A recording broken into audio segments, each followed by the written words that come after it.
ఒక కీలకమైనటువంటి అంశం ఏంటయ్యా అంటే తాజాగా ఏలూరులో జరిగినటువంటి అమానుషం అసలు ఎందుకు జరిగింది ఏంటి అన్నది తేలకుండా ఉంటుంది. ఏలూరులో అర్ధరాత్రి వేళ అమానుష ఘటన చోటు చేసుకుని ఇద్దరు యువతులు ఒంటరిగా ఉన్నారని తెలుసుకుని వాళ్ళ ఇంటి తలుపులు కిటికీలు బాత్తు ఇద్దరు రౌడీ షీటర్లు భయభ్రాంతులకు గురి చేశారు.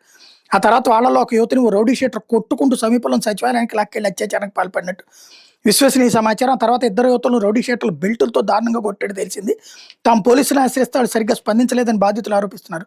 చివరికి ఈ ఘటన పోలీసు ఉన్నతాధికారుల దృష్టికి వెళ్లడంతో కేసు నమోదు చేసినట్టు తెలిసింది. ఎన్టీఆర్ జిల్లాకు చెందిన యువతి 23 ఏళ్లు. తండ్రి మరణిస్తే ఆమె తల్లితో గొడవపడి ఇంటి నుండి వచ్చేసింది. ఇన్స్టాగ్రామ్లో పరిచయమైన ఏలూరుకు చెందిన యువత దగ్గర ఉంటుంది. ఈ నెల 2వ తేదీ రాత్రి వేళ వీళ్ళిద్దరూ ఇంట్లో ఒంటరిగా ఉంటే నగరంలోని కొత్తపేటకు చెందిన ఇద్దరు రౌడీ షీటర్లు అతిగా మద్యం సేవించి అర్ధరాత్రి వేళ యువతలు ఉంటున్న ఇంటి తలుపులు కిటికీలు బాత్తు వాళ్ళని భయభ్రాంతులకు గురి చేశారు. ఎన్టీఆర్ జిల్లా నుంచి వచ్చిన యువత తలుపులు తీస్తే ఆమెను కొట్టుకుంటూ లాక్కెళ్ళిన రౌడీ షీటర్ సమీపంలో సచివాలయానికి తీసుకెళ్లి అత్యాచారానికి పాల్పడినట్టు సమాచారం. విషయం ఎవరికైనా చెప్తే చంపేస్తామని బెదిరించాడు.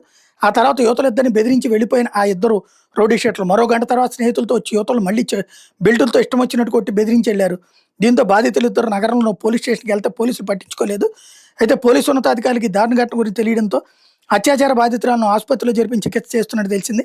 అలాగే హడావిడిగా కేసు నమోదు చేశారు. మరోవైపు ఈ ఘటనకు పోలీసులు చిన్న కేసుగా చిత్రీకరించే ప్రయత్నం చేయడం అనేక సందేహాలకు తావిస్తోంది అన్నటువంటిది హైలైట్ చేసింది సాక్షి.